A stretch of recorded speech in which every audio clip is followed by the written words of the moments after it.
vient de condamner M. Moustapha Diakhaté à la peine de 2 mois ferme pour avoir utilisé le mot alku et l'expression, pour ne pas dire le proverbe, gaalu dof du terre. Aujourd'hui, tout le débat a tourné autour de ces expressions wolof. Et il y a eu un problème de compréhension et un problème d'interprétation pour le parquet, donc pour le procureur. Alku, c'est un mot injurieux. Dire que alkuna wala alkunga, c'est insulter ou s'insulter. Alors, comme vous le savez, alku, ça veut dire un wolof ku perte, ku sanku, ku réer, ku ñu nax. Mais pour le maître des poursuites, il tient à faire de alku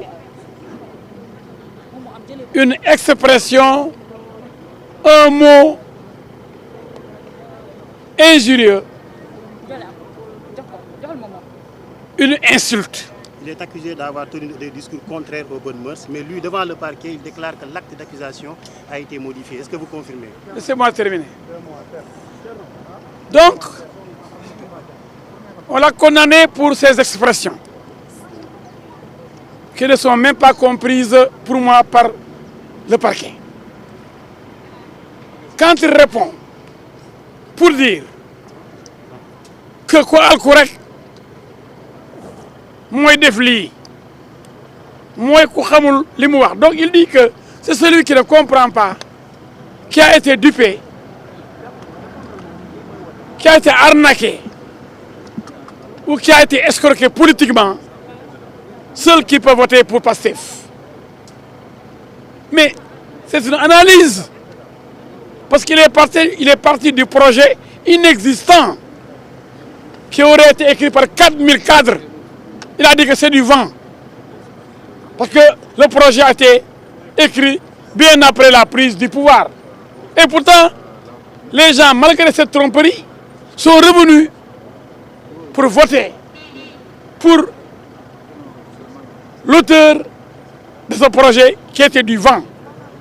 Et il dit que ku alku rek mooy gis yu nax la ba pare nga nangu nax bi te voter ki la nax. Donc en français, c'est celui qui est dupé, qui est arnaqué, qui est trompé, qui accepte la tromperie parce qu'il ne comprend rien, parce que dafa alku. Et il dit, en faisant référence au prophète, paix et salut sur lui, et en faisant référence à Cheikh Anta Diop, ce grand savant, il dit que xam lu bon sa askan te bañ koo wax yaag muuma bu seytaane benn ngeen. Donc lui, il a cru utile d'informer, de conscientiser le peuple, une partie du peuple qui n'a rien compris et qui se fait tout le temps arnaquer, abuser, duper. Il veut participer à l'éveil des consciences.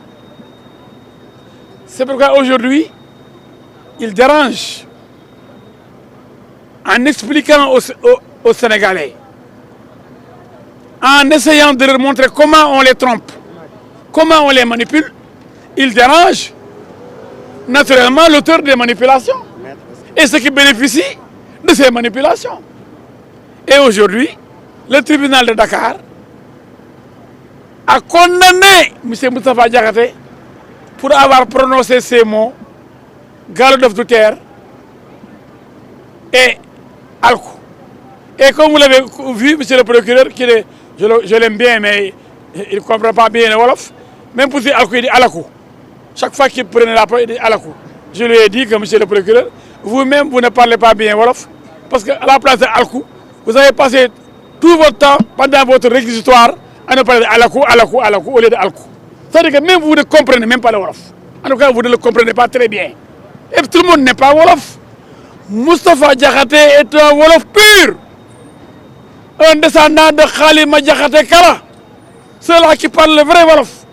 Aujourd'hui, on voudrait leur dire que non, la manière dont vous comprenez le Wolof n'est pas bonne. C'est la manière de moi, qui ne suis pas vraiment un Wolof 100%, c'est cette manière-là qui est bonne, la manière de comprendre ce Wolof. Voilà comment on est arrivé à condamner Moustapha Diakhaté, qui n'a insulté personne. Est-ce que vous avez soutenu à interjeter appel? Mais bien sûr, heureusement qu'il existe dans notre arsenal judiciaire ce qu'on appelle le principe du double degré de juridiction, la possibilité donc de faire appel chaque fois qu'on n'est pas d'accord avec la sentence, avec la décision prise par un tribunal. Et comme nous pensons que cette décision, c'est une erreur judiciaire, nous pensons que cette décision, elle est mauvaise, nous la critiquons, nous allons la déférer devant les instances supérieures, c'est-à-dire la Cour d'appel de Dakar. Et nous pensons que Moustapha Diakhaté, qui ne mérite pas d'aller en prison, qui est un homme courageux, mais surtout très pertinent, va gagner devant la Cour d'appel. Aujourd'hui, il est condamné. Mais c'est la vérité étant révolutionnaire. Nous n'avons pas peur de perdre aujourd'hui. Mais demain, nous pensons que nous allons gagner. Mais attends, juste une question, maître. Vous avez soutenu à l'intérieur que l'acte d'accusation a été modifié. Est-ce que vous confirmez? Oui, il y a eu une progression, il y a eu des changements, parce qu'on voulait le saquer, on voulait le charger, on voulait même retenir le délit d'offense au chef de l'État. Quand on lui a posé la question suivante, mais M. Diakhaté, en disant que tous ceux qui ont voté Pastef sont dupés, sont abusés, en fait, de Alkou, mais le président ayant voté Pastef avec le Premier ministre, mais vous avez attaqué le président. Il leur a dit, simplement, il a dit aux policiers, écoutez, le vote est en secret, je ne sais pas pour qui le président a voté. Si vous le savez, vous policiers, dites-le moi. Le policier était là, il ne pouvait plus avancer. On a essayé de lui dire que vous voulez diviser le Sénégal. Entre ceux qui sont de Pastef ou non. Il leur a dit, mais messieurs les enquêteurs, le Sénégal est déjà divisé. Les gens ne sont pas ensemble. Il y a eu plus de 300 partis politiques. À ces élections-là, il y a eu 41 listes. Donc le Sénégal est divisé. Le Sénégal n'est pas uni. Les gens n'ont pas la même position. Il n'y a pas eu unanimité de position, de prise de position, une unanimité dans le choix. C'est une affaire purement politique. C'est une affaire purement politique. Et je l'ai dit devant le tribunal, tout était politique. C'est des noms de Premier ministre, des noms de président, des électeurs, comment on vote, pourquoi vous avez dit ça, vous voulez diviser le Sénégal. On a tout fait, vraiment. Mais vous avez été là à l'audience. Quand on veut condamner, on condamne. Mais nous sommes à l'aise. Parce que la conscience de Moustapha Diakhaté est tranquille. Moustapha Diakhaté, il a la conscience tranquille. Et il avait averti sa famille. Il est prêt à mourir, à ne plus revoir sa famille. Parce que c'est un homme engagé au service de son peuple. Et il dit, il ne cherche pas de poste. Il ne briguera jamais de poste, plus de poste dans ce pays. Mais il sera là comme sentinelle de la démocratie. Il sera là pour faire face, pour l'éveil du peuple, pour qu'on ne trompe plus ce peuple de jeunes, des jeunes qui n'ont rien compris, pour la plupart analphabètes et ignorants. Voilà. ñaari weer lañ ko daal di daan nga nekk avocat ban jàngat la ci def.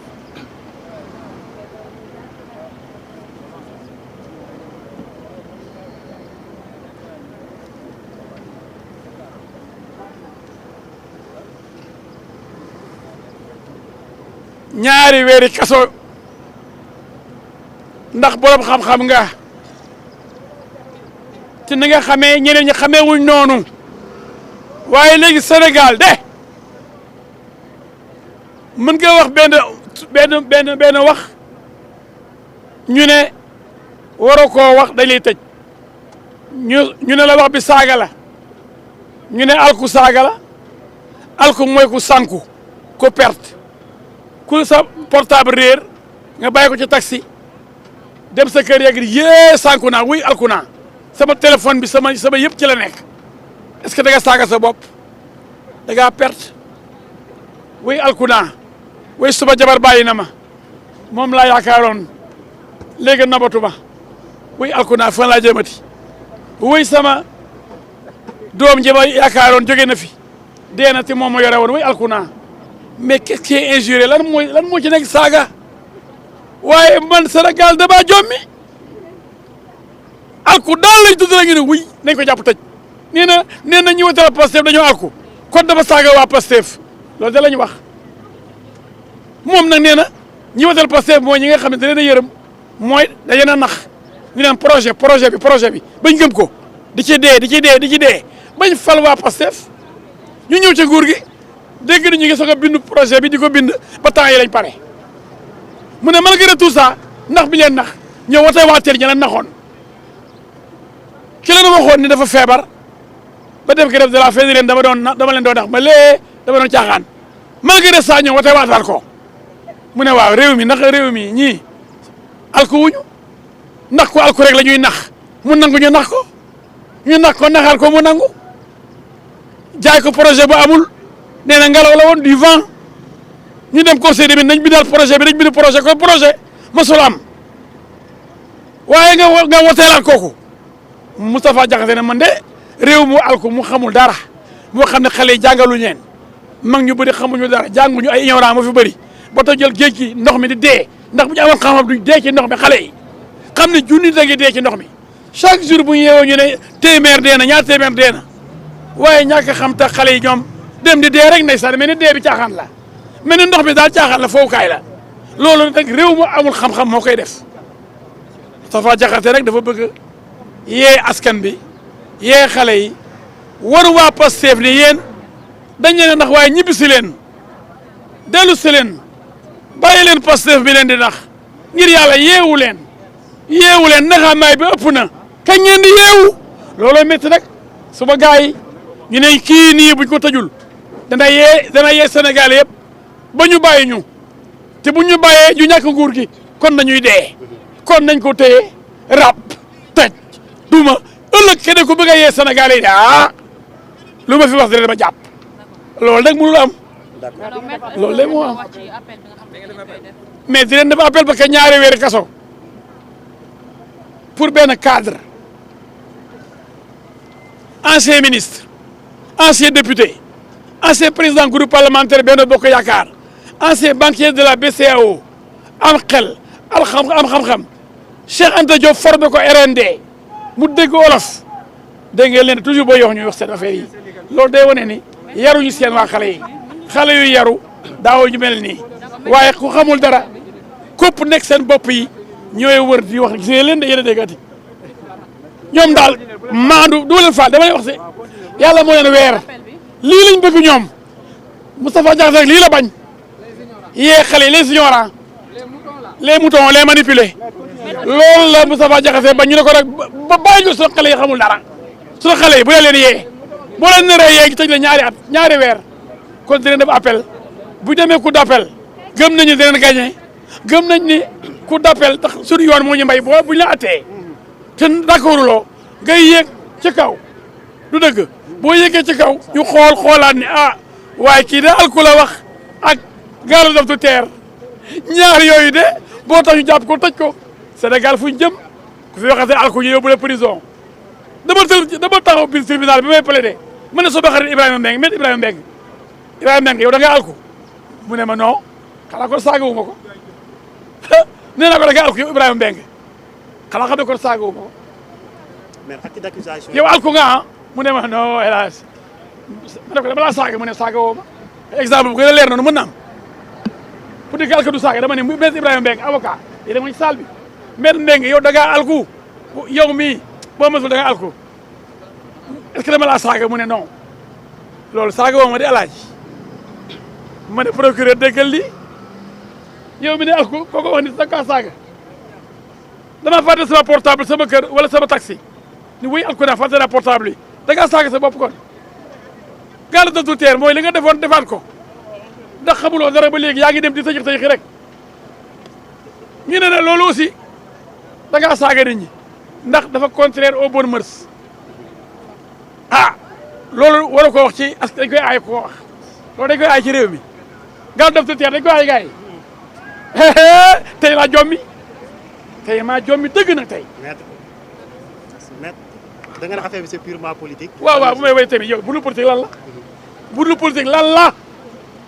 tudd nañ ci président tudd ci premier ministre jéem nañ ko dugal sax ni ko way ndax président comme moom Pastef la bokk boo nee ñi wote yëpp ñi ko wotee woon dañoo alku kon président moom mi woteel Pastef xanaa daa alku Moustapha Diakhaté man leen man de au Sénégal le vote est secret kenn xamul ku ne koo woteel yow nag alkaati bi ma laaj bu fekkee ni xam nga Bassirou Diomaye ki mu woteel wax ma ko bu dee yaa xam ne yaa demoon ci isoloir bi muy dugal ci enveloppe bi yaa ko fekkee wax ma ko yow loolu yëpp da nga bëggoon dugal ci ay offense au chef de l'État jéem lañ ko dugal fu ne ni ko da ngaa bëgg a xaj Sénégal ñaar mu ne Sénégal xaj na ba pare ñii jaar nañ nii jëm nañ nit ñëpp ànduñu ñëpp nekkuñu ay julit ñëpp nekkuñu ay tijaan ñëpp bokkuñu parti politique ñëpp ànduñu di def li ñuy def élection yi amoon na ñeent fukki liste ak benn kon Sénégal nekk benn bopp rek ñëpp ànd bëggandoo lépp di xalaatandoo bu ko xam-xam amul ndax am na Sénégal boo xam ne yeewul xamul dara xale yu bëri lañ ndax ñoo ëpp ci population bi man bëgg leen a yee nag ndax kenn du leen jëlee te di leen utiliser ñuy dee di dee ñuy compter ay dee buñ paree fu ñu leen bëgg a jaarlu ñu jaar fa di mbow di sap di mbow dem ba du ñuroo ci nit mu ne lii metti na di man Moustapha Diakhaté naa yee sama askan bi naa leen yee ndax ñu yeewu ngir yàlla loolu lay tax ñu tëj ko ñu ne ko li nga waroo ko wax ñaari weer yoo xam ni da nga koy tëj par force 2 mois ferme waaye yàlla baax na yàlla jeexul dina dem appel te bu ñu demee appel dañuy gagné bu neexee yàlla parce que dëgg mooy mujj.